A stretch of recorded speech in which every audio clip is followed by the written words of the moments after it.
Y ya lo último que tendría que decir de estos modelos estáticos es, digo, además de la lista que ya hicieron de las cosas que pueden generar poder de mercado, ¿no? Que nos ayudan, estos modelitos nos ayudaron a tener esas bases teóricas. Si nosotros comparáramos distintos modelos que son con estrategia en precios versus modelos que tengan el mismo corte, pero con estrategia en cantidades, ¿no? Si hiciéramos uno a uno, solo cambiando la variable de elección como tal, estratégica, lo que veríamos es que habría diferencias en las cantidades y precios de equilibrio en cada uno de ellos. De hecho, podríamos mostrar que siempre que hacemos esta comparación, eh, los modelos con estrategia en precios van a tener precios menores que los modelos con estrategia en cantidades. Y obviamente, entonces los modelos con estrategia en precios van a tener mayor producción que los modelos con estrategia en cantidades, ¿no? Entonces, los modelos con estrategia en precio van a tener menores precios y mayor producción. Los modelos con estrategia en cantidades van a tener mayores precios y menor producción, ¿no? Es un efecto que se da simplemente por la elección del tipo de estrategia que se sigue, ya sea precios o cantidades.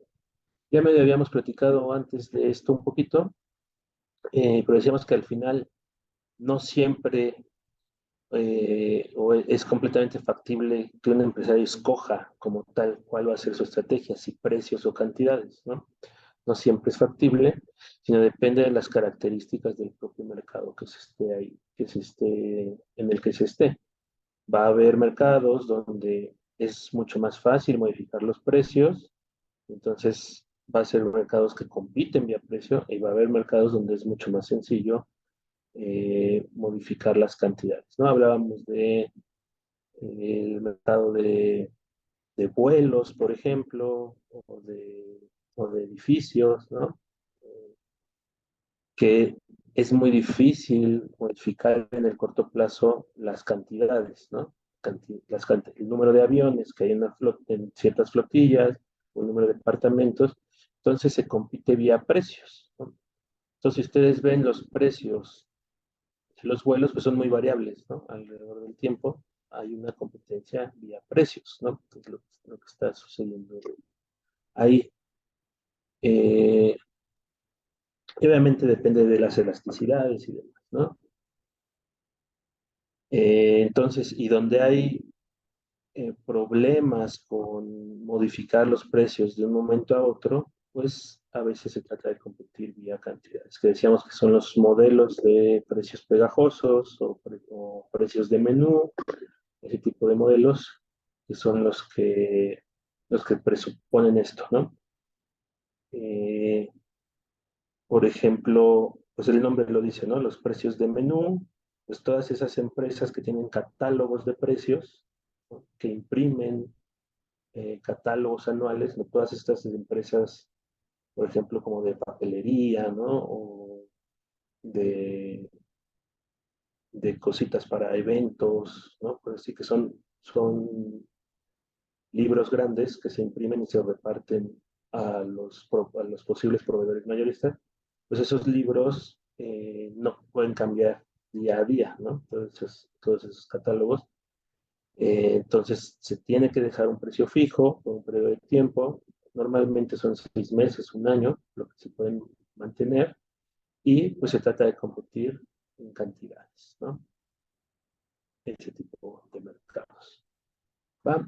Entonces, no sé si aquí tengan alguna duda, pregunta, algo de lo que hemos estado viendo hasta el momento.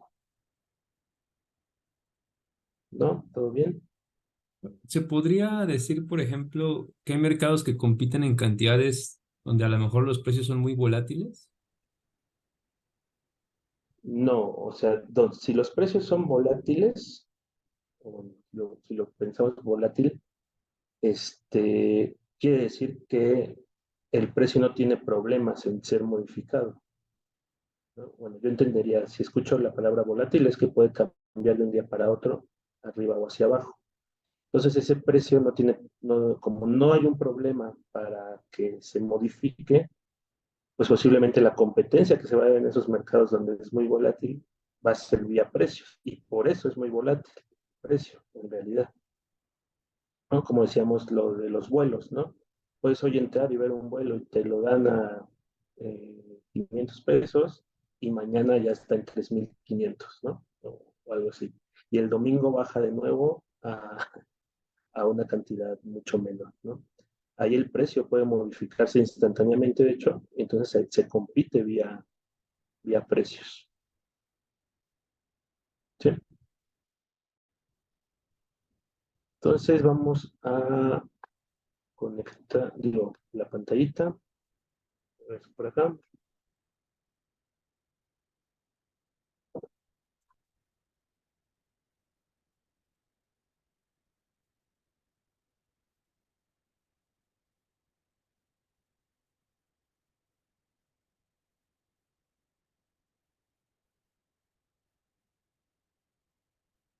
Ahí ya todos vemos la pantallita, ¿verdad? Sí, Entonces, ¿qué vamos a hacer ahora? Vamos a tratar de ver algunos juegos. Todos los juegos que vimos hasta ahorita eran juegos bajo la lógica de juegos prácticos. Es decir, como ya habíamos dicho, como si los dos jugadores, no importa si fue en el momento del tiempo diferente, pero no podían ver lo que hacía uno o antes del otro. Y entonces es como si jugaran simultáneamente, ¿no? Al mismo tiempo o algo así. Vimos al principio de estos temas que también hay otros juegos, que son los juegos dinámicos.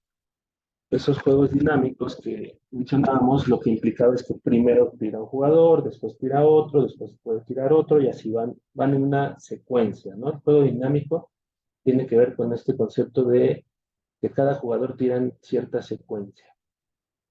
Y entonces, ¿qué implica esto? Implica que si yo tiro primero, pues bueno, ya tire, pero el otro jugador vio lo que yo tire, ¿no? O sea, eso es importante para pensar en estrategias.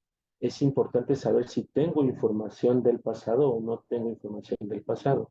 Entonces, eso es relevante para la teoría de juegos. Vamos a recordar un poquito, eh, si se acuerdan, el juego que pusimos. Entonces, digamos, había uno que era, ¿no? Y decíamos que era left, right, no me acuerdo si les pusimos izquierda o derecha o R, y según yo, lo que tengo aquí, todos eran 2-0, 2-1, 1-0 y 3, son 3-1, ¿no? No había un conjunto de información entre esos, por lo que lo volvía dinámico. Hasta jugaba el jugador 1, hasta jugaba el jugador 2, hasta jugaba el jugador. ¿Qué me está diciendo esto? Me está diciendo, uno va a poder, sus estrategias son LR, va a poder jugar eso. Y si jugó L, dos va a poder ver que jugó L y ya decidirá bajo que vio que jugó L si él juega L minúscula o R minúscula. O si el jugador uno tira R, entonces el jugador 2 ve que él tiró R y puede elegir entre jugar L o R, ¿no? Hay una secuencia. Este juego, según yo, lo hicimos con matrices, pero vamos a hacer, ¿no? El juego de forma normal. Entonces el jugador uno, J1, podía jugar L o R, ¿no? Serán sus dos estrategias posibles.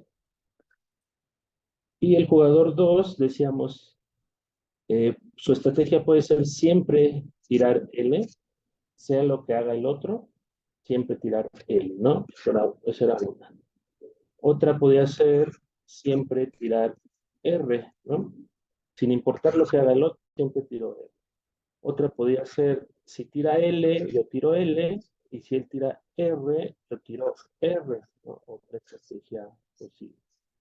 Y la última estrategia posible es si él tira L y yo tiro R, R,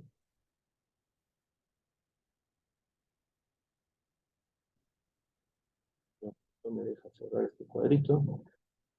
Bueno, R, desaparece este es un cuadrito ahí. ¿Cómo, profesor?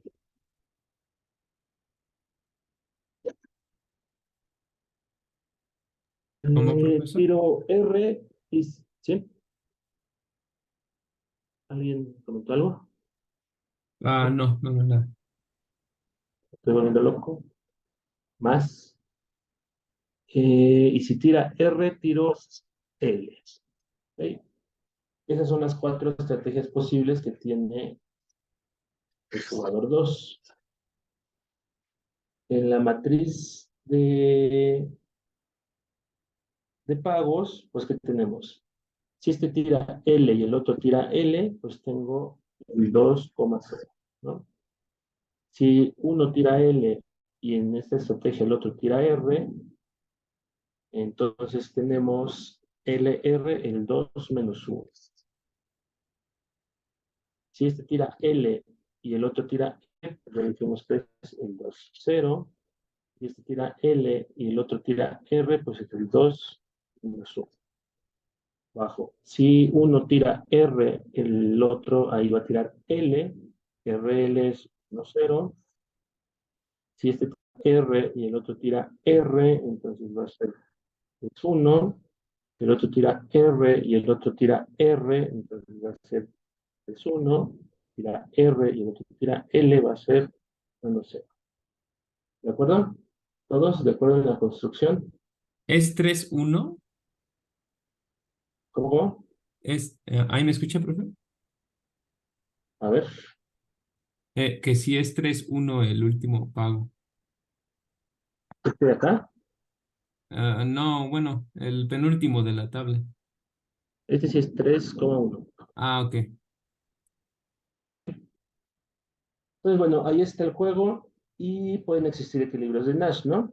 Entonces, acordémonos, ¿cómo sacamos el equilibrio de Nash? Tenemos que buscar la función de mejor respuesta de los jugadores, ¿no? Entonces, pensamos primero en uno, ¿no? Le damos un color amarillo a uno. Entonces, uno, para la estrategia LL del jugador 2, o sea, para esta columna, ¿no? La estrategia LL del jugador 2, ¿cuál es la mejor respuesta del jugador 1?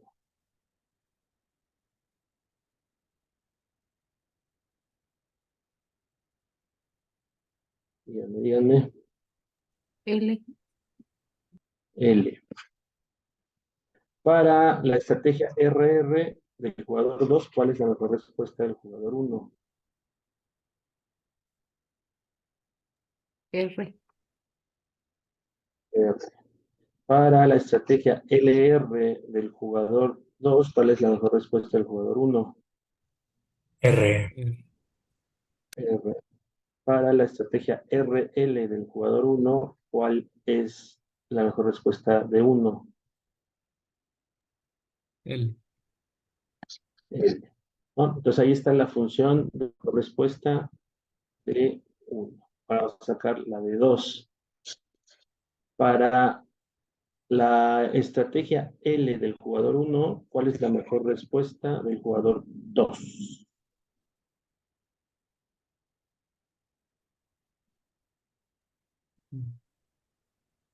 Ah, LL y LR. LL y LR, ¿no? Y para la estrategia R del jugador 1, ¿cuál es la mejor respuesta del jugador 2?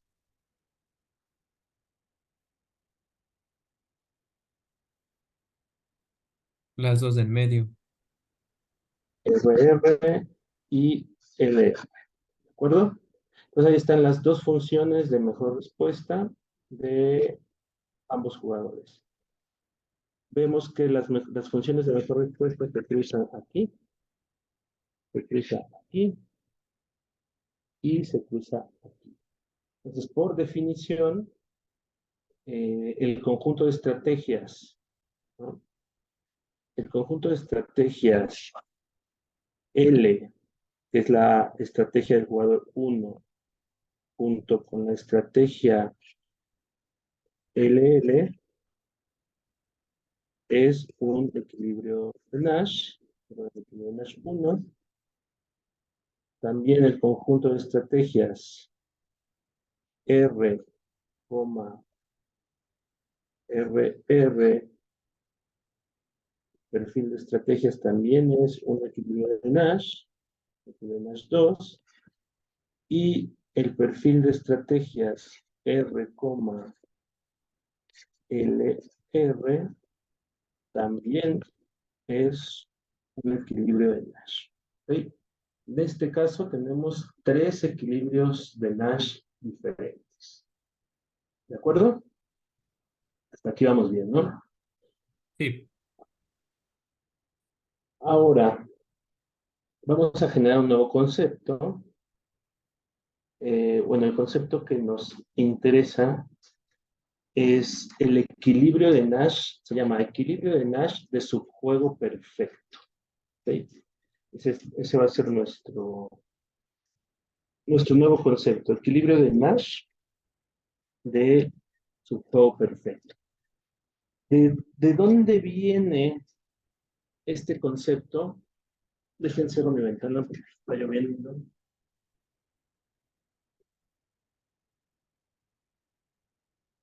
Ya. Eh,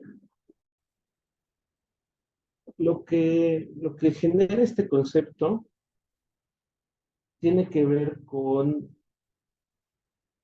las estrategias son creíbles o no son creíbles. ¿Sí?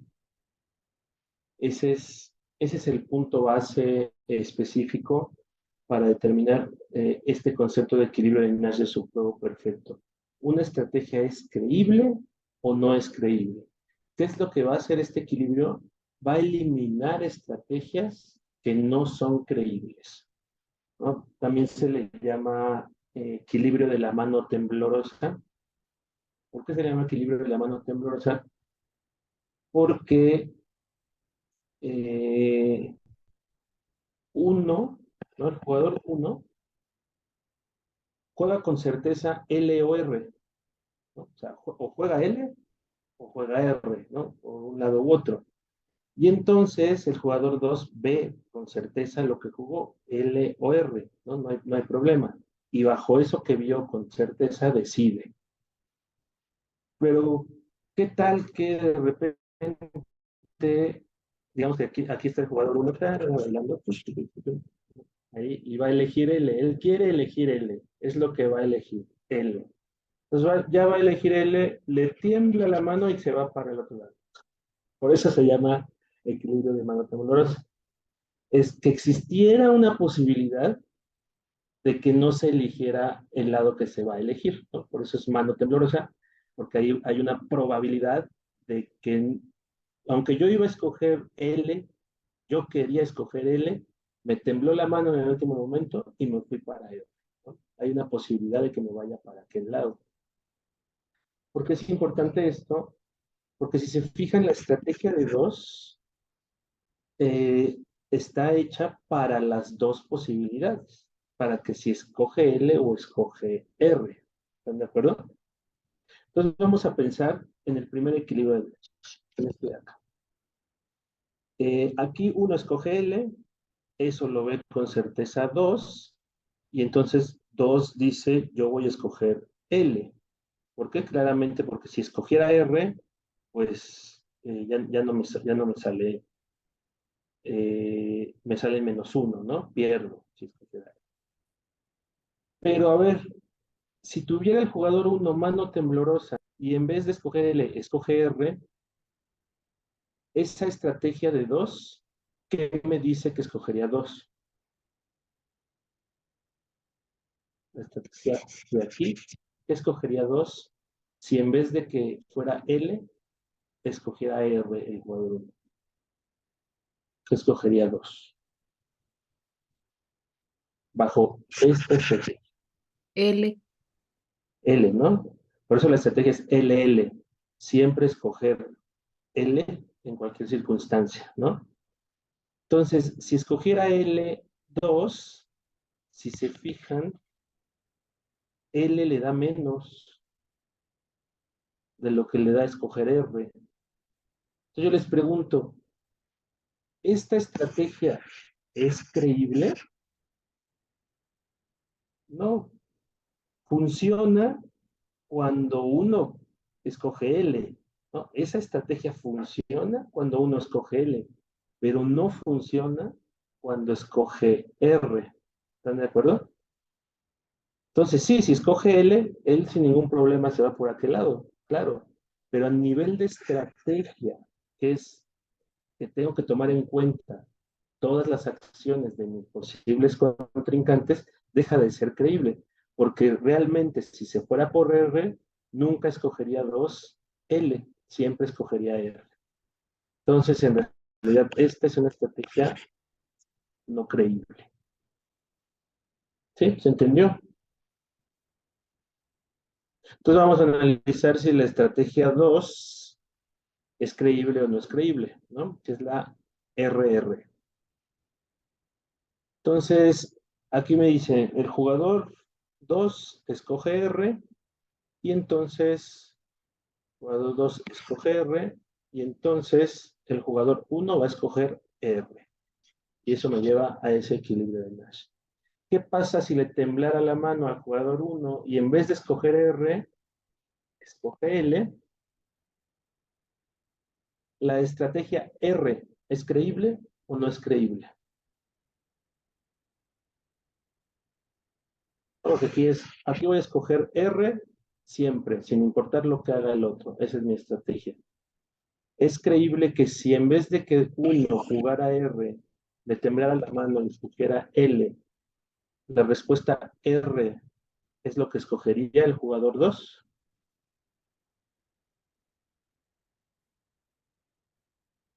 ¿Sí o no? Sí, ¿no?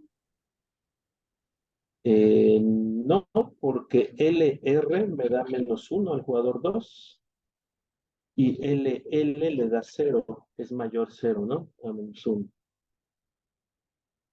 ¿Sí? Entonces, que el jugador 1 jugara L y que el jugador 2, sabiendo eso, eligiera L, no es creíble. Digo, perdón, eligiera R, no es creíble, porque pierde. Y nunca escogería algo que pierde, ¿no? Entonces, esta estrategia 2 también es una estrategia no creíble. Y vamos a ver la última, que es el conjunto R y LR. Entonces aquí me dice, ok, si escoges R, yo voy a escoger R, que es que es lo que está sucediendo aquí, ¿no? Escoge R y el otro escoge R. Pero si a uno le temblara la mano y se fuera hacia L, me dice la estrategia que el jugador 2 escogería L. ¿Eso es creíble? En este caso sí. Sí es creíble que si el jugador 1 le temblara la mano y se fuera hacia la L, el jugador 2 escogería L, porque es con el que más obtiene beneficio. Entonces aquí, tanto para la posibilidad de que suceda L como la posibilidad que suceda R, las dos estrategias son creíbles, porque es lo que haría el jugador y le llevaría y lograría el mayor beneficio posible. Entonces, esta estrategia sí es una estrategia creíble. Y entonces, estas estrategias que son creíbles se llaman equilibrio de Nash de subjuego perfecto, ¿no? Digamos que es una estilización del equilibrio de Nash, en el cual solo van a ser equilibrios de Nash que cumplen con ser estrategias creíbles. ¿De acuerdo?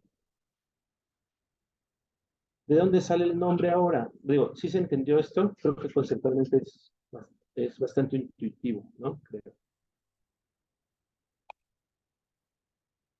Entonces, ¿esto qué implica? Esto de los juegos, de las estrategias, de las estrategias que están dentro de un equilibrio de Nash sean estrategias creíbles, lo que quiere decir es que todas las sendas que tienen estos equilibrios, ¿no? O sea, todos los caminos que surgen de ese equilibrio, todos en los subjuegos que generan esas sendas, se cumple el equilibrio de Nash para todos esos subjuegos. ¿Qué es un subjuego? Agarrar un juego y cortarlo, ¿no? Hacer juegos más chiquitos adentro de un juego. Eh, ¿Qué característica tiene un juego? Pues tiene que haber un nodo único, ¿no? Por ejemplo, si yo tuviera, ¿se acuerdan de los juegos estáticos? Que mi conjunto de información era esto. Ahí yo no podría cortar este juego aquí porque hay un conjunto de información en medio, ¿no? Entonces, una de las pautas para poder generar un subjuego es que los conjuntos de información de donde empieza el subjuego sean puntos únicos, nodos únicos, ¿no? Entonces, este es un conjunto de información que es un nodo único, este es un conjunto de información que es un nodo único, este es un conjunto de información que es un nodo único. Y de ahí te tienes que llevar todo el árbol que esté para abajo, sin cortar ramas ni nada, te tienes que llevar todo el árbol que vaya creciendo hacia abajo para generar un subjuego. Digo, si fuera un juego un poco más complejo,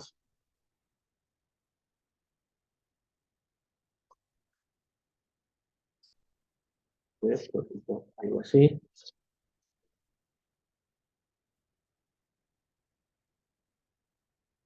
¿No? Ahí hay un juego más complejo, ¿no? Entonces, ¿qué es lo que o digamos así, todavía hay un conjunto de información ahí mezclado? Pues que tengo que buscar nodos únicos. Este es un nodo único, ¿no? Es que está ahí. ¿Puedo llevarme todo lo que está abajo sin romper ramas? Sí. Ah, entonces ahí hay un subjuego. Ese es un subjuego. Esas dos es un subjuego. Este es un nodo único. Sí. ¿Puedo llevarme todo lo de abajo sin romper ramas? Sí. Todo esto es otro subjuego. Ahí. Ese ya no es un nodo único, es un conjunto de información que tiene dos nodos. Ahí no puedo partirlo, de ahí no puedo generar un subjuego. Acá tengo aquí puedo hacer esto y generar un subjuego. No, porque estoy rompiendo una línea, ¿no? Entonces, ese no podría ser un subjuego porque estaría rompiendo una línea y eso no se debe hacer. Entonces, le voy al otro lado. Aquí tengo un nodo, aquí habrá un subjuego, aquí tengo otro nodo, aquí habría otro subjuego, aquí tengo otro nodo, aquí otro subjuego, aquí tengo otro nodo, y habría otro subjuego, y el juego mismo, por definición, todo sería otro subjuego. ¿De acuerdo? Sí, más o menos entendió qué son esos de los subjuegos. ¿Puedes repetir nada más en el que donde no es un subjuego, el de la izquierda? Aquí, Ajá. ¿Por qué no? porque, porque lo que se miden son conjuntos de información, no los nodos. Este es un único un conjunto de información solo, pero contiene dos nodos, ese conjunto de información. O sea, no lo puedo partir.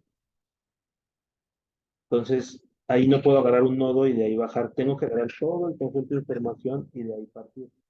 Para que pueda ser un subjuego, los subjuegos deben iniciarse en conjuntos de información que sean de nodos únicos.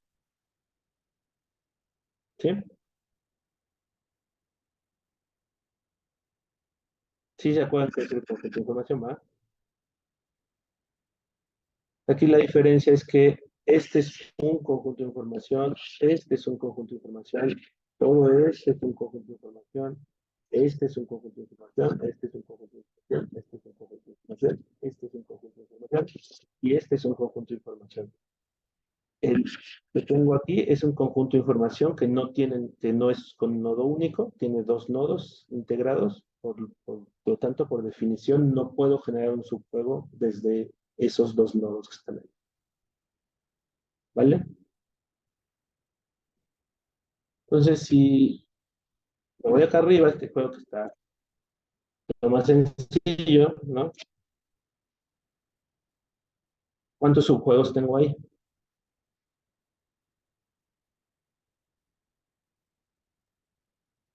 ¿Dos?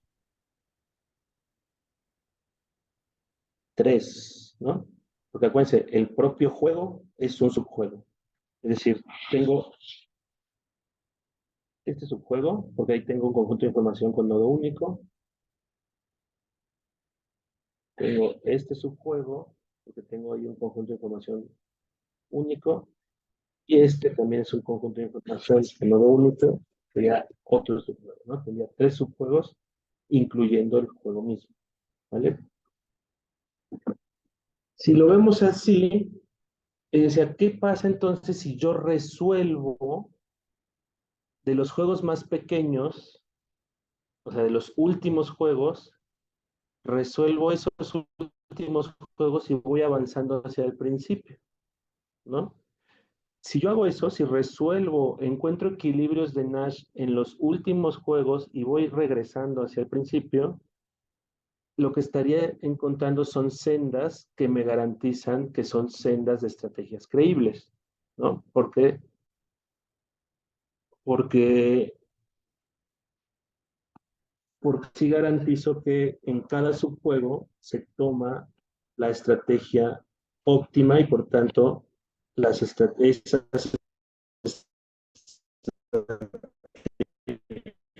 son estrategias creíbles. Profe, Entonces, digamos, en el primer subjuego, que se, ¿sí? ¿Sí? ¿Alguien dijo que quiere decir algo? ¿Alguien? no, es que, No. bueno, se me estaba cortando la conexión, no sé si era yo. ¿Ahí me escuchan? Sí, pero ya se escucha ahí. Sí, ya se escucha bien, sí se cortó un poquito, pero ya, bien. Ok. Entonces, el primer subjuego, ¿no? Habíamos dicho, ¿cuál es el primer subjuego? Este de aquí. Resolvamos ese primer subjuego. Otra vez no se escucha, profe. Ahí, ¿quién elige ahí nada más? ¿No? Intento. Profe, ¿Me escuchan algo? La verdad. ya se escucha más o menos.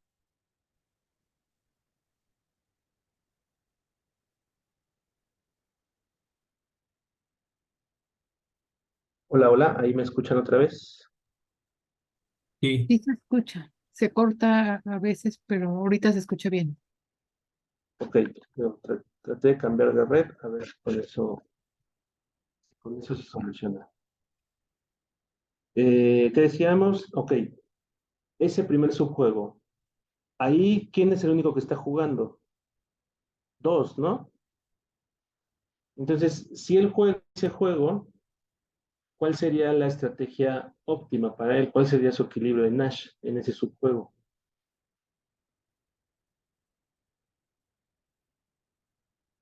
L, L, ¿no?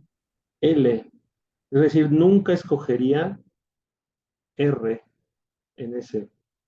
Entonces, en realidad, de hecho, podríamos decir que esta senda no tendría sentido para el jugador 2 nunca, porque en ese subjuego, si él llega a estar en ese punto, él siempre va a elegir L, no va a elegir el otro lado.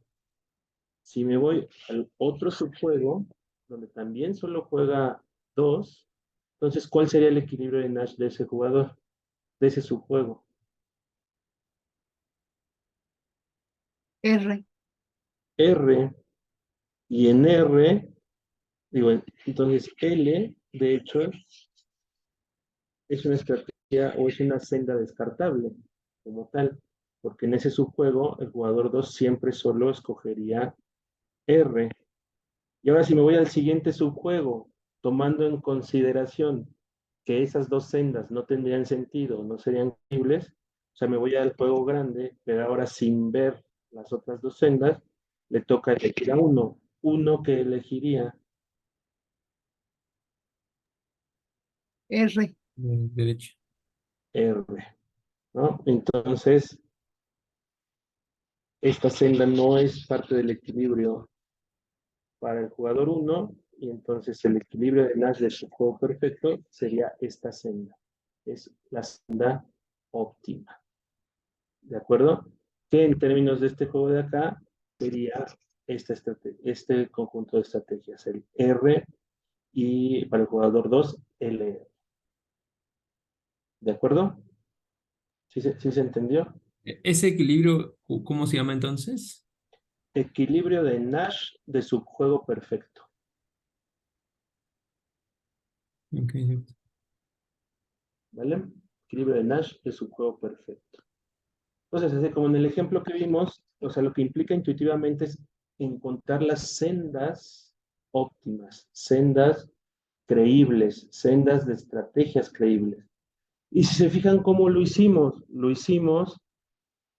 resolviendo del último juego, o sea, del último subjuego que estaba al final del juego, y nos fuimos yendo al principio. Eso se llama iteración hacia atrás.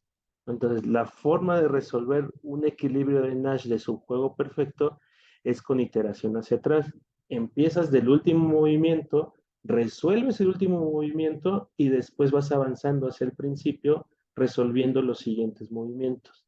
Entonces, la forma de solucionar un juego dinámico con un equilibrio de Nash de su juego perfecto es con iteración hacia atrás. ¿De acuerdo?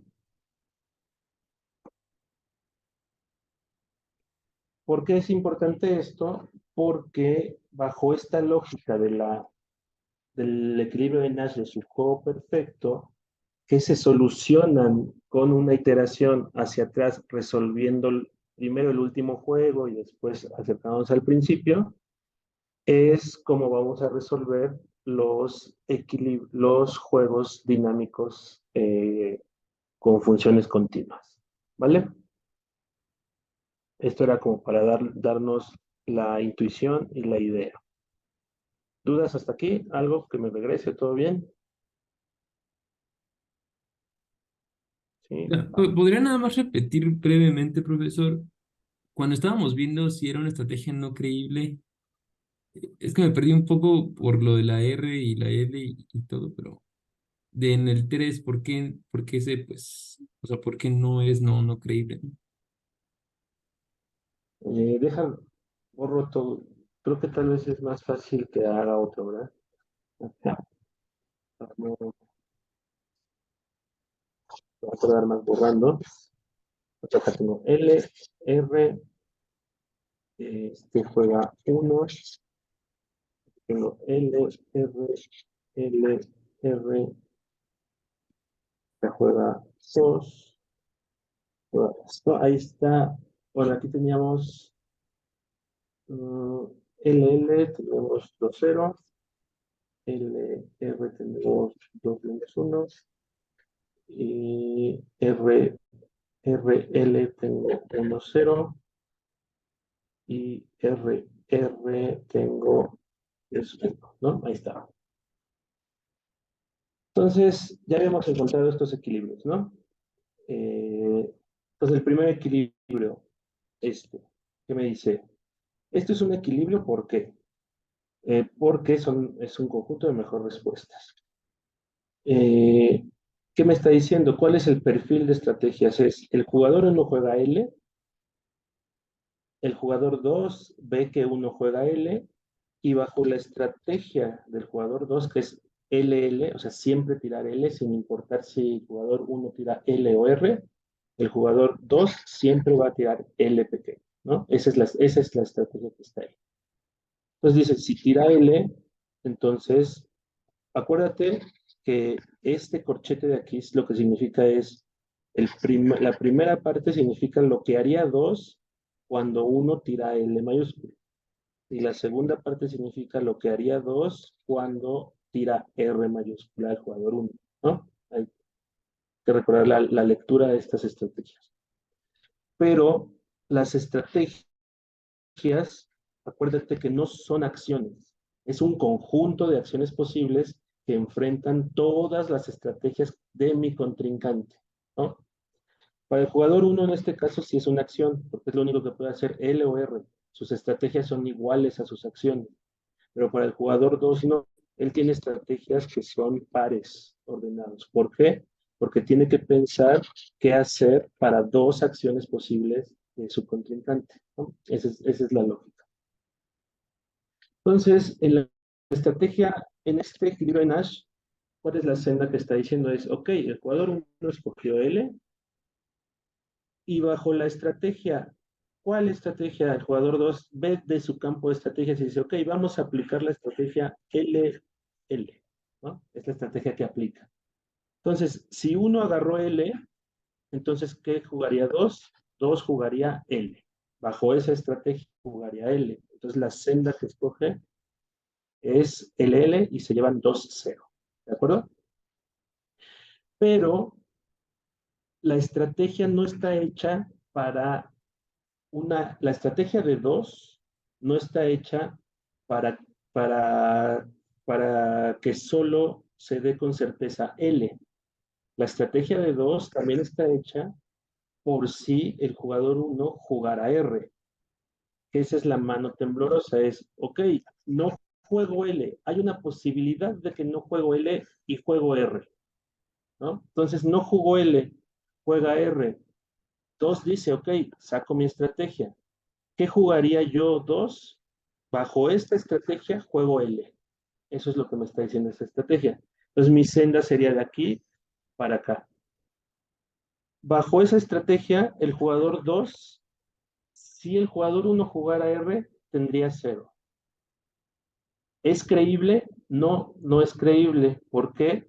Porque él siempre jugaría R si uno se va por el lado R, porque ganaría 1 y no 0. ¿De acuerdo? Por eso esta estrategia del jugador 2 no es una estrategia creíble, por lo que este equilibrio de Nash no puede ser un equilibrio de Nash de su juego perfecto, porque hay estrategias no creíbles en su definición. ¿Va? Vale. ¿Otra duda o algo sobre esto? ¿Puede volver tantito nada más? El que es el equilibrio de Nash en subjuegos, así es creíble porque en el otro tendría un pago de 0, ¿no? ¿Es este? Sí, Ajá, ¿no? justo. ¿Y qué lo hacemos? Y vemos que sí es creíble. Borro las celdas de este que hice. Pues aquí estamos con la estrategia LR, ¿no? De 2. Entonces me dice, ok, en el normal es escoger R, 1, y bajo esta estrategia escogería R, 2, ¿no? Esa es la senda que está aquí, y me llevo el 3-1. Pero si le temblara la mano al jugador 1 y escogiera L, entonces bajo esta estrategia que escogería 2, escogería L, sería este de acá, que me llevaría 0, lo cual es creíble porque él nunca escogería menos 1. Entonces, esta senda es una senda creíble, esta senda es una senda creíble, por lo tanto, ese es un equilibrio de Nash creíble, todas las estrategias son creíbles, por lo cual es un equilibrio de Nash de subjuego perfecto. ¿De acuerdo? Ok, sí.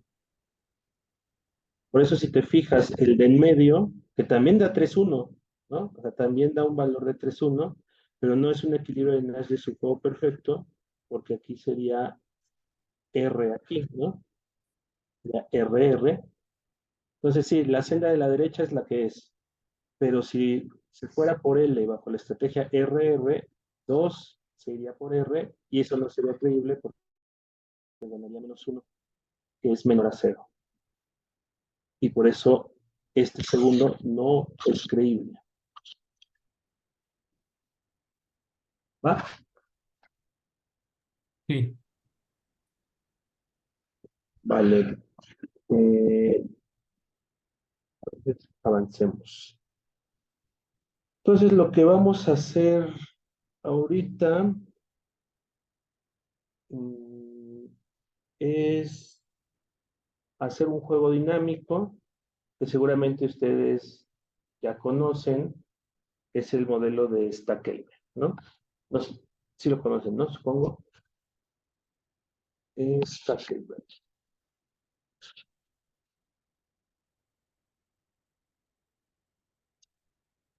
Juego de esta. Entonces, este juego lo que nos dice es o refleja o trata de reflejar mercados donde hay dinámica, es decir, un jugador puede hacer movimientos antes que el otro, ¿no? Es la lógica de los juegos dinámicos. Eh,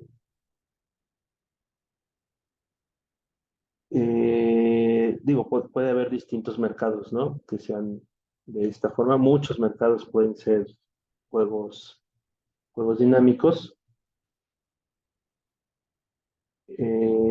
Aquí se le llama, digo, creo que es, a veces se malentiende, pero al que juega primero se le llama líder, ¿ok?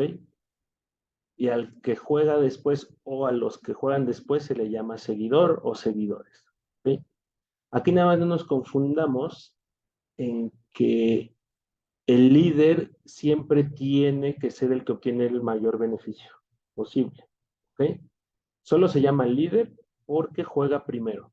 Es solo por eso. El otro es seguidor, pues porque juega después del líder.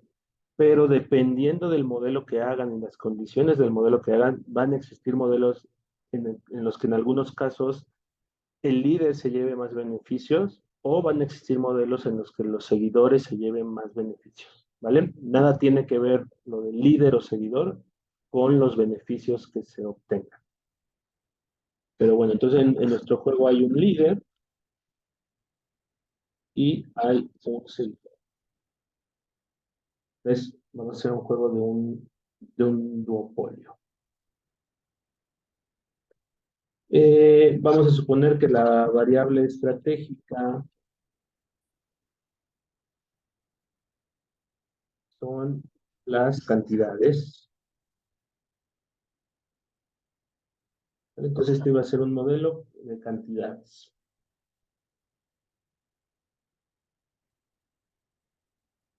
Como es un juego dinámico, lo que vamos a tratar de encontrar va a ser el equilibrio de Nash y su juego perfecto de este juego para, para resolverlo. ¿Qué vamos a tener? Vamos a hacer un juego sencillo con una función inversa de demanda lineal, como la que ya hemos utilizado, ¿no? Una función simple, donde el precio es igual a menos la cantidad total del mercado, donde de nuevo nuestra Q de mercado no es otra cosa que la suma de las cantidades de, de las empresas. Bajo esta lógica, pues tendríamos que el precio también se podría ver como A menos Q1 menos Q2, ¿no? Una forma de verlo. Vamos a suponer que el costo marginal de la empresa 1 es igual al costo marginal de la empresa 2 y estos costos marginales son constantes, por lo tanto son igual al costo medio y vamos a suponer que es cero, para no meternos en revisar. Todos los modelos estáticos ya nos dijeron que los costos son una parte importante para determinar precios y poder de mercado. Ahorita ya no nos interesa investigar eso, lo simplificamos, ¿no? Simplificamos. Entonces, paso uno, ¿se acuerdan, no? Paso uno es encontrar las demandas, paso dos es encontrar las funciones de mejor respuesta, paso tres es resolver el sistema, ¿no? Eso es más o menos parecido lo que vamos a hacer, pero bajo la lógica de la solución de equilibrios de Nash de su juego perfecto, lo que tenemos que hacer es empezar el juego desde la última etapa del juego, resolver la última etapa y después resolver la primera etapa. Entonces, aquí, ¿qué es lo que nos está diciendo el juego? Hay un líder y un seguidor. Para nosotros eso significa que primero va a tirar la empresa 1 y ya que tiró su cantidad la empresa 1, la empresa 2 va a tirar su cantidad. ¿no? Esa es la lógica. Entonces, el juego va desde la empresa 1 tirando su cantidad y después juega la empresa 2 tirando su cantidad. Es un juego de 2 etapas, sencillo de 2 etapas, donde primero juega el líder, después el segundo. Entonces, ahí, ¿cuál sería el subjuego final? Ustedes díganme, ¿cuál sería el subjuego final en ese juego?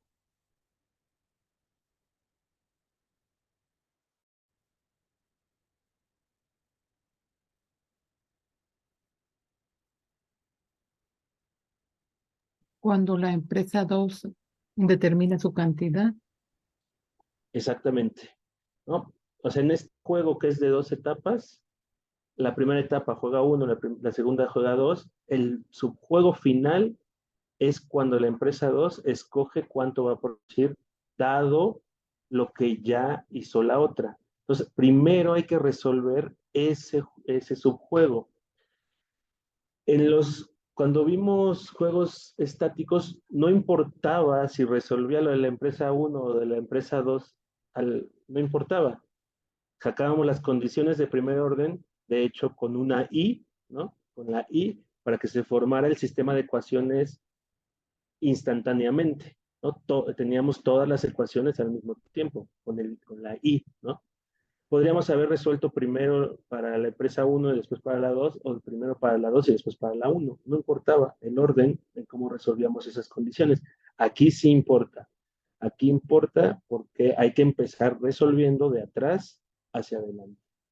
Como dijo su compañera, el último subjuego es la decisión de 2. Entonces aquí primero ya tenemos la demanda, ¿no? El paso 1 es la demanda, ¿no?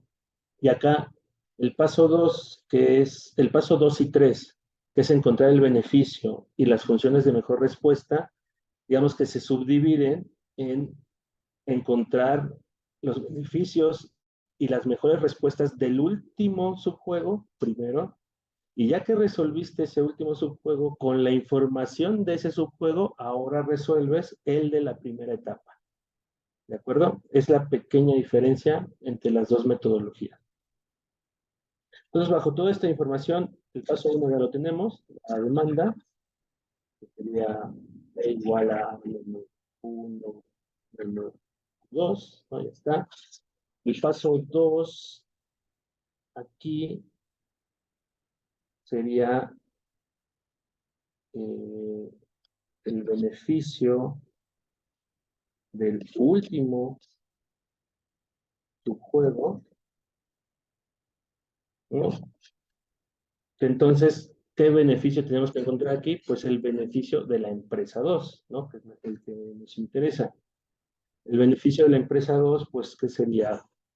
El precio que haya por la cantidad que se produzca menos el costo medio multiplicado por la cantidad que se produzca. Esto, ya que tenemos la demanda, pues se puede escribir como A menos Q1 menos Q2 por Q2 menos el costo por Q2. Y además supusimos que el costo marginal era 0, entonces todavía más sencillo, ¿no? A menos Q1 menos Q2 multiplicado por Q2. Hasta el beneficio de la empresa 2.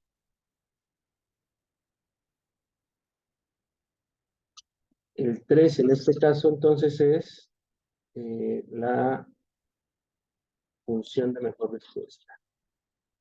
De mejor respuesta del último subjuego.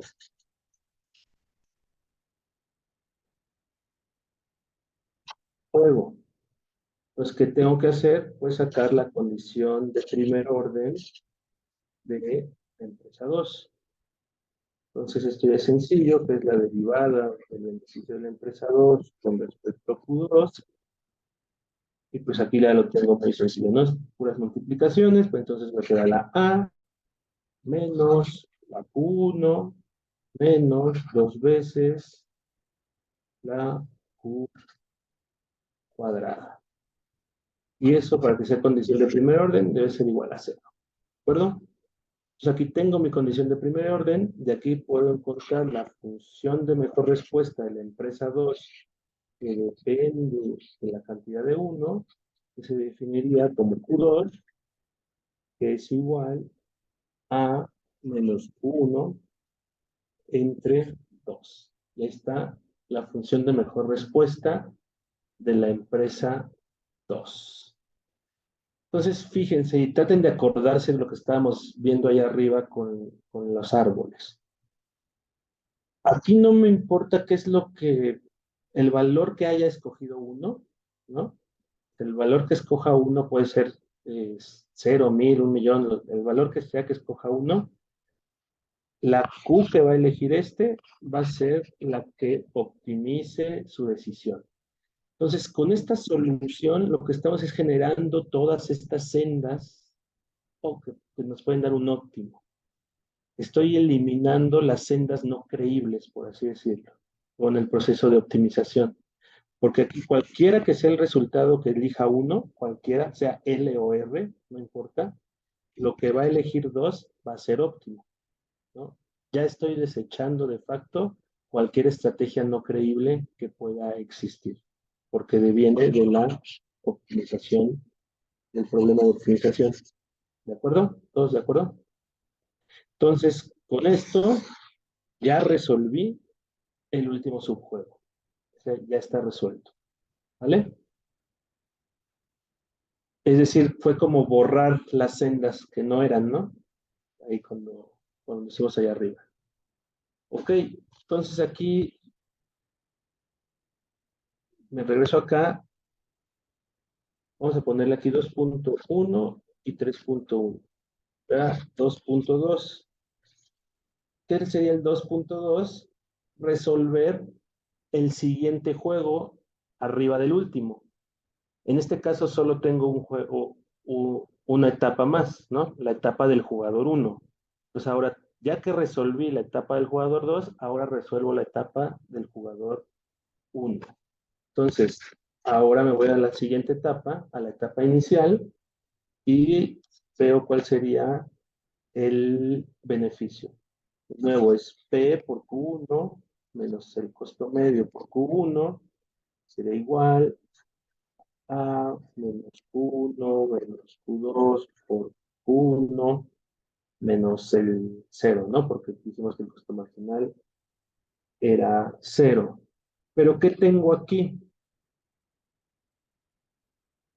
Aquí tengo que el jugador 1 puede tomar la información de las sendas óptimas de 2 e introducirla en su decisión, ¿no? Esa es la pequeña diferencia. Entonces aquí el beneficio ahora transforma en A menos Q1 menos Q2, pero el Q2 de sendas óptimas pues es A medios menos Q1 medios y todo eso está multiplicado por 1. ¿De acuerdo? ¿Todos están ahí de acuerdo? Entonces el beneficio de la empresa 1, bueno, podemos ya calcular el 2. No, el 3.2, que sería la función de mejor respuesta de la etapa 1, que ya no va a haber función de mejor respuesta, sino ya va a haber solo la última senda óptima, ¿no? En realidad, porque ya eliminamos las demás. Es para solucionar el juego, en realidad. Entonces es condición de primer orden, la derivada del beneficio de 1 respecto a Q1, y pues vemos lo de allá arriba, ¿no? Entonces sería A menos 2Q1, está multiplicando Q1 por Q1, después más, no, menos, ¿no? Menos a medios, que es lo que está ahí, este sí es menos por menos, más, ahí está el 2, entonces me queda Q1 solito. Y pues tengo aquí as y tengo as. A menos medio A positivo, pues sería A medios positivos. Menos una Q1. Y para que esto sea un óptimo, tiene que ser igual a 0. Entonces, de aquí veo que Q1 tendría que ser igual a A menos. ¿De acuerdo? Entonces, la Q del líder, el que jugó primero, ya está resuelta. Son A medios. Es lo que él va a producir. Su mejor estrategia es producir A medios. Aquí hay que ver un poco de lógica. El juego es dinámico. Sí. El jugador 2 ve lo que tira 1. Pero algo que es importante y que se ve en esta parte de la matemática, en esta parte de aquí, es que el jugador 1 no tira porque sí cualquier cosa. No llega y dice, ok, ya, voy a tirar lo que salga. No. Él es inteligente como tal, es racional y conoce la estructura del juego. Recuerden que estamos hablando con juegos con información perfecta. Él conoce la estructura del juego y como conoce la estructura del juego, sabe cuáles son las posibles sendas óptimas del jugador 2. Y entonces introduce en su decisión las posibles sendas óptimas del jugador 2. Toma su decisión considerando esta estructura del juego. Y esto es lo que se ve aquí, ¿no? Al generar su beneficio, está incorporando las sendas óptimas de 2. ¿No? Entonces, no es una decisión así porque sí, tomar L o R, ¿no? Es una decisión razonada la que está tomando el jugador 1. ¿De acuerdo? Y ya obviamente, si tenemos la Q1, pues ya podemos calcular con esto de acá arriba la... Profe, ¿Sí? una pregunta. En la función de beneficio de uno, la que ahorita hicimos, ¿por qué se restaba nada más cero en lo de los costos? Ah, porque supusimos que eran 0 los costos marginales Ok, al principio. Costos ok, medios, ok. 0.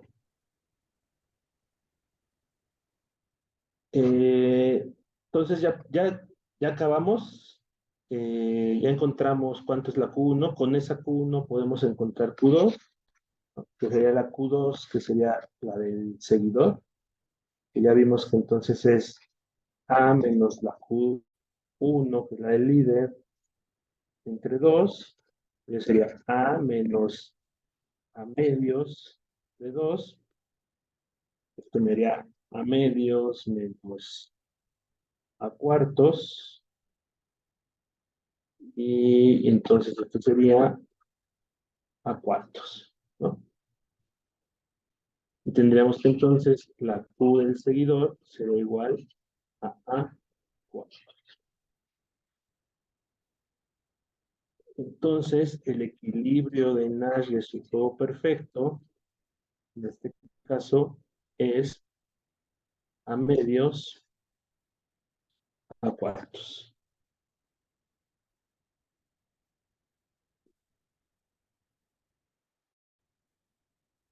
¿De acuerdo?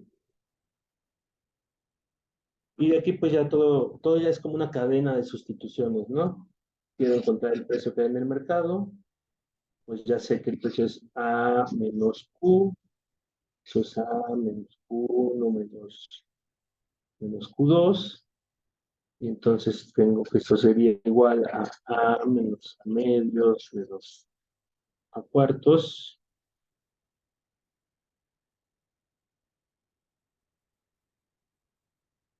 y esto sería, ¿cuánto sería esto?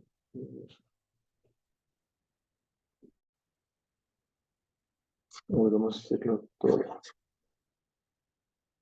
4A menos 2A menos A. Entonces, esto parece 4, pero es una. Entonces son 4a menos 2 sería a cuartos, ¿no?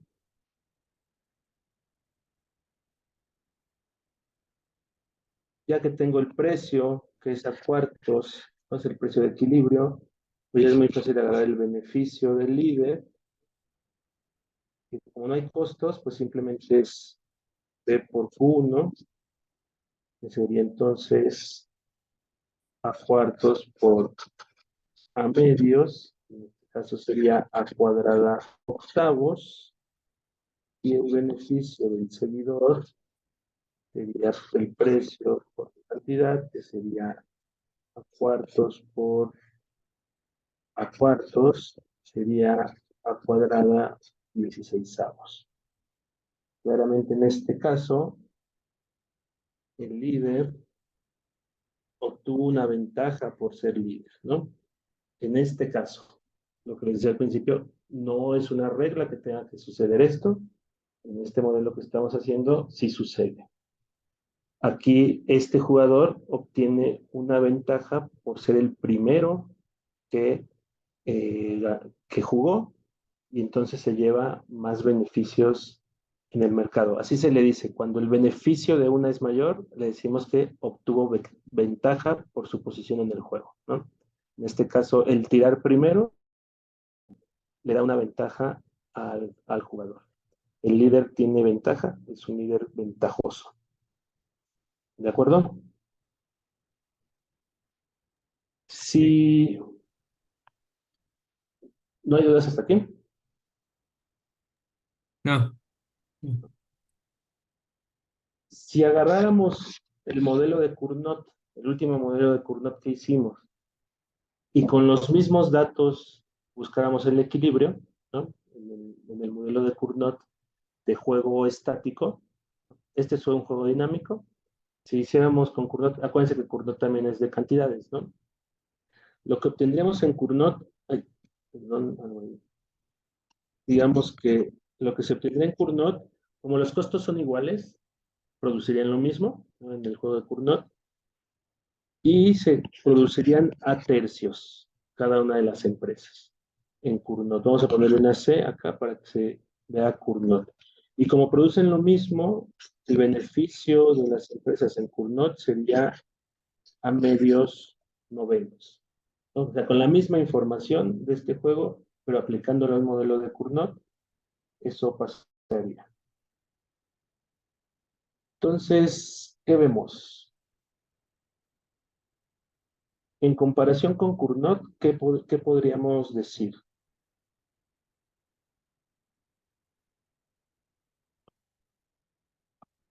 De más chiquito.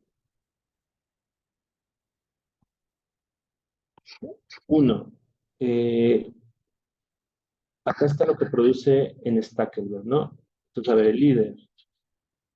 El líder produce con Stackelberg a medios y con Cournot produce a tercios, ¿no? Lo que vemos es que con un juego dinámico, el líder produce más cantidad que si se produjera simultáneamente o con un juego estático, ¿no? Es lo primero que obtiene. El líder también obtiene un mayor beneficio, ¿no? Porque el beneficio del líder es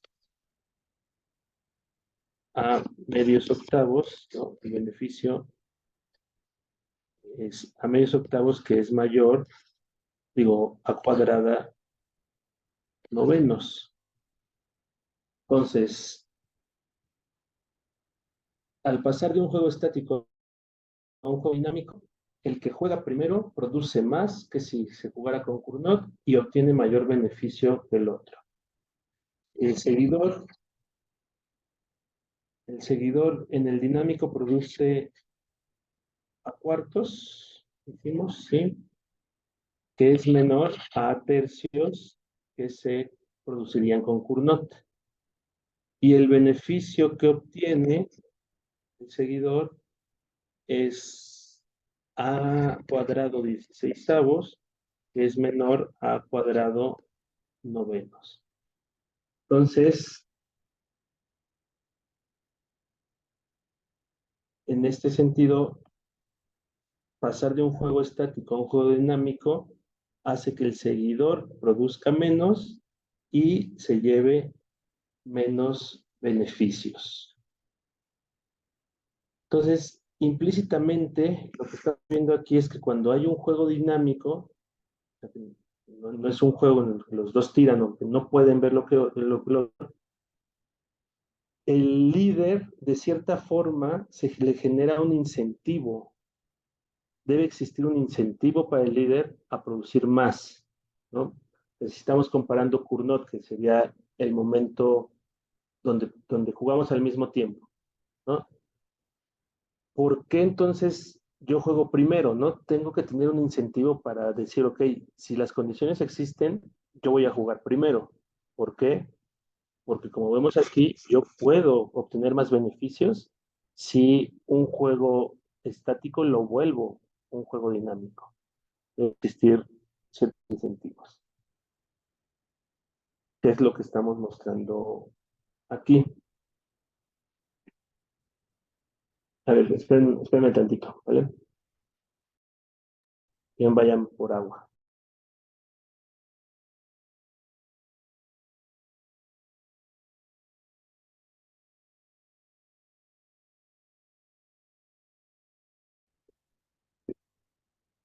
Si pueden por agua, Profe, ¿sí? pero hay, bueno, ahorita vi que ahí se produce más en el mercado cuando es Stackelberg en Cournot. ¿Eso es igual, es una generalidad o solamente es una coincidencia o sea, como de Ahorita estos? pudo haber sido solo una coincidencia Sí, por la forma de la demanda y demás. Lo que sí se puede probar, de hecho, es lo que estamos diciendo. El líder va a tener incentivos a producir más que en Cournot. Eso sí, sí se puede probar. Está medio tediosa, pero ¿quieren que la probemos? O ya me sigo. Bueno, tediosa, pero y bueno, sí, como quiera, profe, pero voy a preguntar, ¿y si se introduce o sea, costo marginal, impactan mucho en el resultado o sea, en estas conclusiones? no, de hecho, ese supuesto del costo marginal cero no cambia las conclusiones, va a cambiar las cantidades, ¿no? Final, pero no las conclusiones. Sí, De hecho, ese es un de esos que le llamamos supuesto simplificador, nada más. Es algo que puede simplificar el álgebra, pero que no modifica conclusiones. sí, Ya si le metes costo marginal heterogéneo, ahí ya podrías ver diferencias. Y sí, porque podrías encontrar un cierto nivel de diferencia entre los costos marginales que te hagan que el seguidor pueda tener más producción que el otro, ¿no? Pero ya dependería de la eficiencia o de un cierto nivel de eficiencia específico. ¿De acuerdo? Entonces, es lo que vemos en un duopolio de este tipo, donde en realidad aquí hay bienes que son sustitutos, ¿no? Lo puede producir una empresa, lo puede producir otra. El líder, cuando hay estrategia en cantidades, va a tener la ventaja. Puede ser, o es la empresa que va a llevarse más mercado y también va a conseguir más beneficios, ¿no? Tiene incentivos para hacerlo. ¿De acuerdo? Entonces, bueno, este es el modelo más sencillo, ¿no? Que hay de estos, pero creo que se ve muy bien cómo es que se genera, ¿no? Esto de la iteración hacia atrás, pasas de una empresa a la otra, ¿no? Creo que es bastante ilustrativo.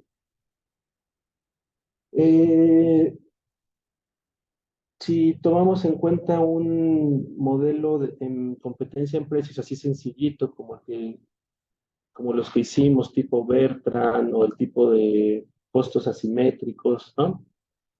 ¿Qué pasaría en un juego simultáneo? Vamos a ver. Entonces, este sería un tipo Bertrand asimétrico.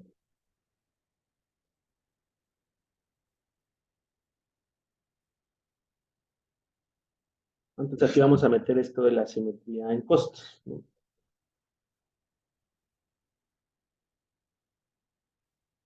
Entonces, hay que acordarnos. El Bertrand asimétrico que hicimos en estático, el primer Bertrand que hicimos nos daba la paradoja de Bertrand, ¿no? El asimétrico, acuérdense que dijimos que el precio de, digamos, el jugador más eficiente se igualaba al costo marginal de la empresa 2. ¿Sí se acuerdan? Cuando acomodamos todas las empresas en línea, pues dijimos si tenía incentivos o no a moverse, ¿no? Digamos que este fue el equilibrio que encontramos en el juego estático.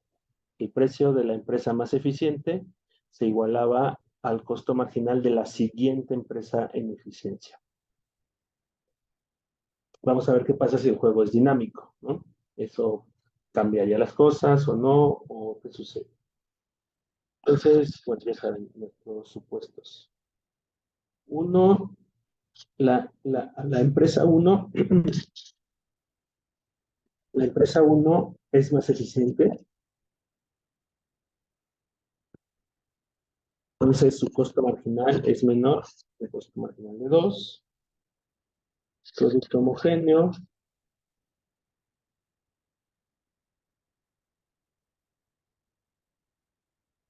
El supuesto que hicimos también la última vez es que si P1 es igual a P2, entonces 1 se lleva todo el mercado. También es un simplificador. Ya sabíamos esto, que ninguna empresa pone un precio por debajo de su costo marginal.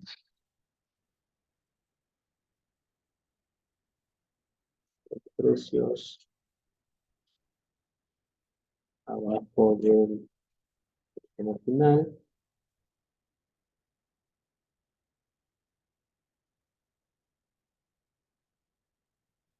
Y en general eso, ¿no? En general sabemos que las empresas no harían nada irracional, es decir, no harían cosas para perder el mercado, ¿no? Entonces, vamos a pensar un poco, ok, la empresa 1 es la línea. Entonces, tira primero. Igual que le hicimos, habría distintos conjuntos de estrategias, ¿no? Generales. Hay una infinidad de estrategias porque el precio es un número continuo, pero hay conjuntos de estrategias posibles. Entonces, a ver, el conjunto 1 que podríamos poner es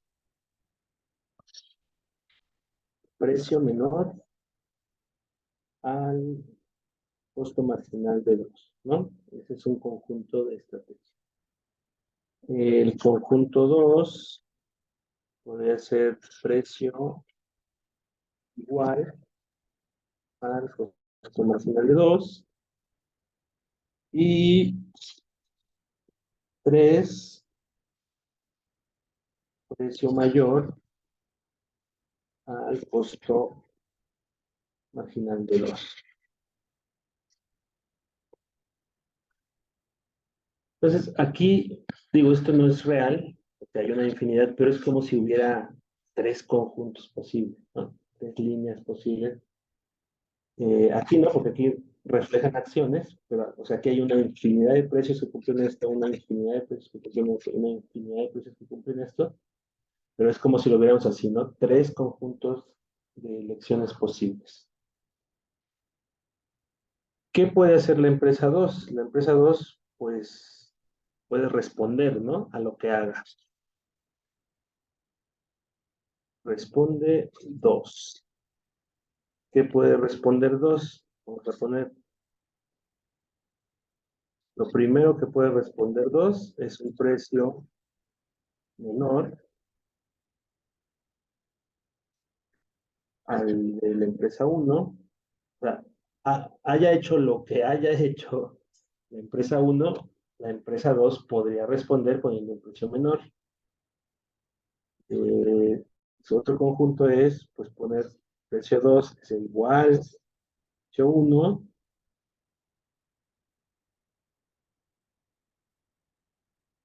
y que el precio 2 sea mayor al precio que haya puesto 1.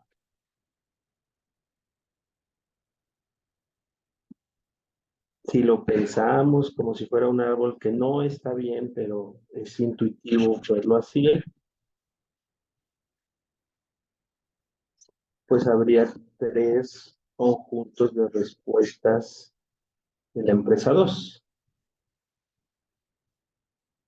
Es decir, poner un precio mayor, poner un precio igual, poner un precio menor para cada una de las posibles opciones que tenía la empresa 1, ¿no? Esa sería una visión intuitiva del árbol.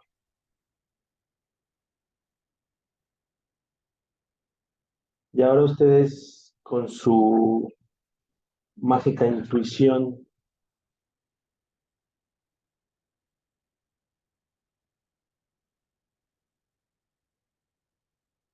vamos a... Parece que lo hacemos este árbol un poquito.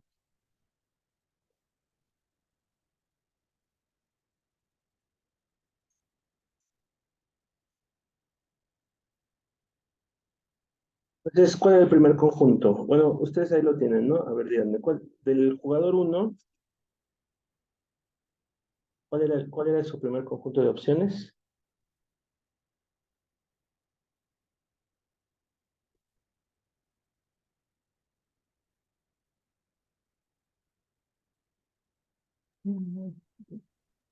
Precio menor al costo marginal 2, o igual o mayor. ¿No? Esas son las opciones de 1. Y de 2 dijimos precio menor, igual o mayor. Entonces es precio mayor, precio igual, precio menor, precio mayor, precio igual, precio menor, precio mayor, precio igual, precio menor. ¿De acuerdo? ¿Y cuáles serían las funciones de los beneficios para todos esos conjuntos? Los podríamos sacar, ¿no? A ver, fíjense, si el jugador 2, la primera celda, ¿no? El jugador 1 pone un precio menor al costo marginal de 2 y el jugador 2, bueno, aquí juega 2, 2, juega 2, aquí juega 1. La primera celda, el jugador 2 pone un precio menor al costo marginal de 2 y el jugador 2 pone un precio mayor a ese precio. ¿Qué pasa? ¿Cuál es el beneficio que se lleva ahí?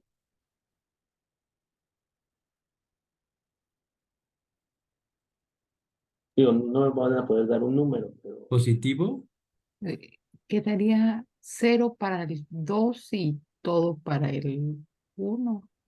0 se llevaría todo el mercado, el jugador 1, ¿no? Vamos a ponerle beneficio A, ¿no? Para diferenciarlo de los otros beneficios. Tendría beneficios, sí, porque se llevaría todo el mercado y tiene un precio positivo, ¿no? Entonces, llevaría todo el mercado. Después, el jugador 2 pone un precio por debajo del costo marginal de 2 y el jugador 1 pone un precio igual. Primero ahí, ¿se puede o no se puede? Sí se puede, ¿no? En principio, el jugador 2, por definición, se lleva 0, porque si se igualan los precios, Mm, no tiene beneficio. es igual. Pero de todos modos, eh, el jugador 2 nunca pondría un precio por debajo de su costo marginal, porque eso no tendría sentido económico. ¿De acuerdo?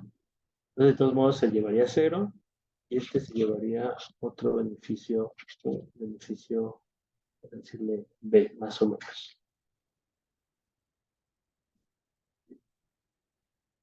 Aquí es donde se empezaría tal vez a complicar un poco las cosas, eh, pero lo podemos suponer. Precio 2 por debajo del costo marginal. eh, no pondría un precio menor. No podría poner un precio menor 2, que sería 0, sería beneficio C. ¿De acuerdo? Aunque se llevara el mercado o lo que fuera, no puede poner un precio por debajo de su costo marginal. ¿De acuerdo? Profe, ¿Todos ahí? profe, ¿Sí? ¿por qué en el primero el pago de 2 es 0? Porque tiene un precio mayor al otro, por lo tanto pierde todo el mercado.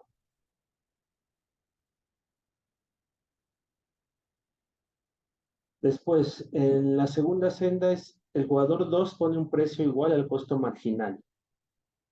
La primera senda es que el jugador 2 pone un precio mayor, pasa lo mismo, ¿no? Se va a 0 y este tiene algún beneficio, vamos a ponerle beneficio D, es una D. Después, el jugador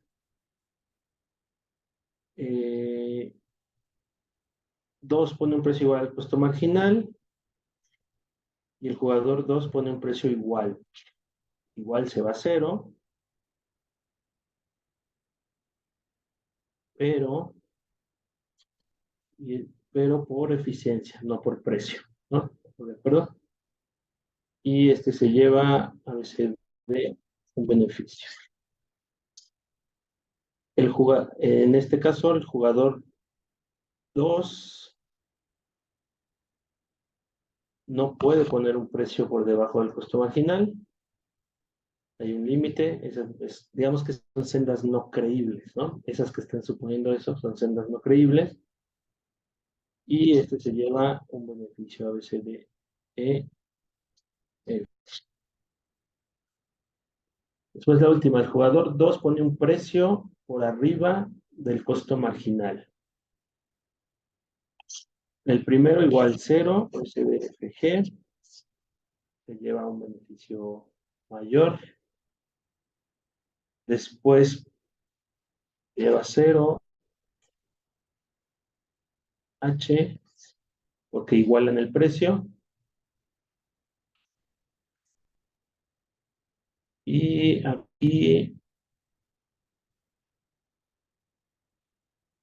aquí sí puede existir de alguna forma algún tipo de beneficio para la empresa 2, digamos, beneficio a veces H y el precio lleva 0.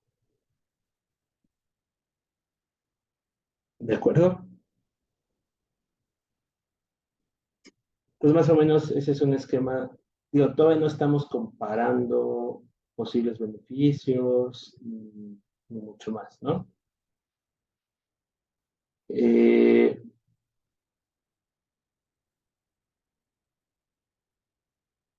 ¿Por dónde quieren empezar? Digo, todavía tenemos tiempo, no necesito. Entonces, a ver, por la de la derecha.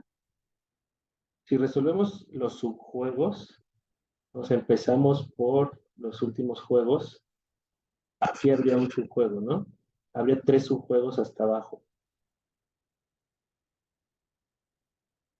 Aquí, ¿qué elegiría 2? O bueno, o cuál sería una senda, ¿cuáles serían sendas creíbles para el jugador 2 en este último subjuego? Donde este último subjuego, pues es esto, ¿no? Entonces, ahí, ¿cuál sería la senda creíble del jugador 2? La única donde tiene beneficio. Es decir, ni esta, ni esta entrarían del juego. ¿De acuerdo?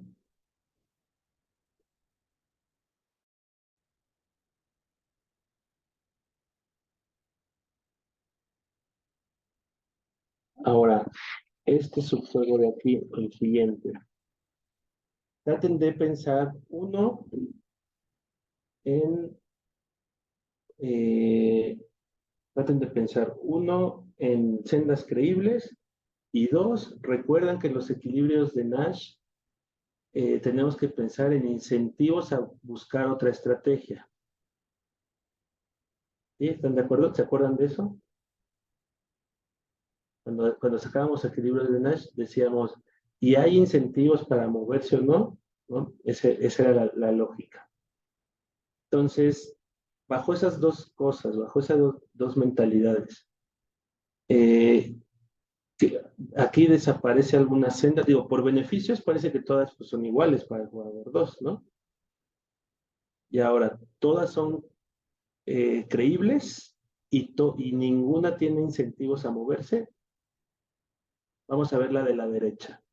Esta de aquí es creíble. Poner un precio por debajo del costo marginal es una estrategia creíble para el jugador 2. No, no es creíble. No es creíble. Entonces, ahí, por no ser creíble, no podría ser parte de un equilibrio de su juego perfecto. Me quedan estas dos. Vámonos a la derecha. ¿Esa es creíble? Pues sí podría ser en principio creíble, ¿no? Existe. Pero ¿tiene incentivos a mantener precios mayores? No, porque mantener precios mayores es una conducta de perder mercado. Entonces, de hecho, tiene incentivos a bajarlos. ¿Hasta dónde? Hasta donde aguante. Entonces, en realidad, en esta senda hay incentivos a moverse, por lo que tampoco puede ser una senda de equilibrio de Nash. La del medio sí. Ahí ya no tengo incentivos a moverme porque ya no puedo irme más abajo. Estoy siendo racional, estoy buscando obtener mercado, no tengo incentivos y es creíble porque no estoy poniendo un precio por debajo del costo marginal. ¿De acuerdo? ¿Todos? Y del último subjuego, claramente, pues la primera senda no es creíble porque ya es un precio por debajo del costo marginal. La del medio tampoco es creíble porque un precio igual es igual al costo marginal. Y de este último conjunto va a haber unas que no son creíbles, las que estén por debajo del costo marginal, y otras que sí son creíbles, que estén igual al costo marginal y ya. Si se dan cuenta que en esta senda hay otras subsendas. ¿Sí lo ven? Porque es el precio de uno es menor al costo marginal y lo que yo estoy diciendo acá es que el precio de dos es mayor al precio de uno. Entonces va a haber algunas que no son creíbles hasta llegar al costo marginal, ¿no? Esas se descartarían. Y va a haber otras, va a haber una que es igual al costo marginal y va a haber otras que son mayores al costo marginal, donde no va a haber incentivos, donde hay incentivos a moverse. Entonces, dentro de esta senda, hay una senda creíble, se borrarían todas las otras, pero la única senda creíble es cuando el precio de este sea igual a su costo marginal. ¿Sí? ¿Están de acuerdo? ¿Sí se entendió qué fue lo que hice ahí? Seguros. Va. Entonces ya no es aquí el mayor, no solo es cuando el precio de 2 es igual a su costo marginal y ese sigue siendo mayor al precio que puso la empresa 1, ¿no? Esa es la condición. Entonces, ven, el juego ya está mucho más pequeño, ya resolvimos los subjuegos y ahora resolvamos la siguiente etapa, el inicio. Entonces, de aquí, claramente, este de hasta acá no es una senda que tomaría el jugador 1 porque tiene beneficio 0, ¿no? Entonces, claramente toda esta de acá, poner un precio arriba del costo marginal de 2, no es una senda óptima, por lo tanto no puede ser parte del equilibrio. ¿De acuerdo? Quedan dos. Vámonos hasta la de la derecha. Aquí sí obtiene beneficio, acá también, pero ¿en cuál obtiene mayor beneficio?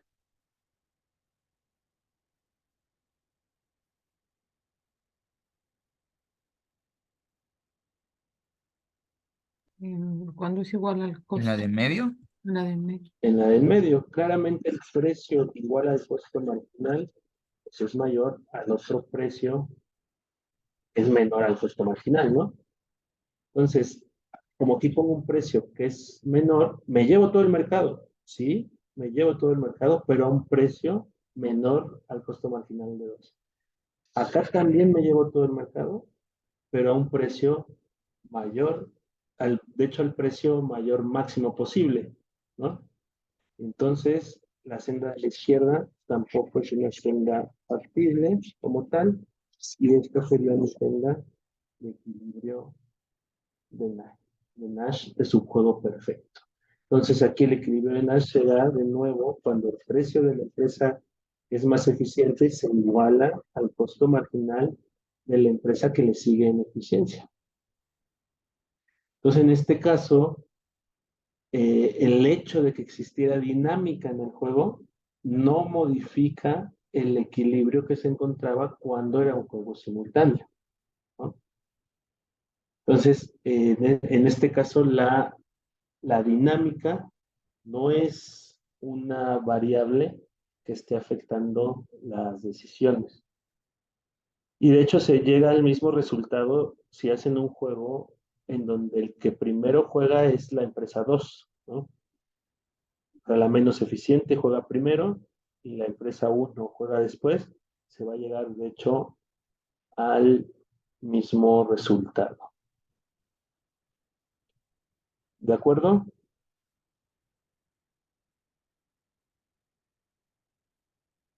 Hasta aquí todos, ¿de acuerdo? Va, entonces yo creo que le dejamos porque ya son 9:25.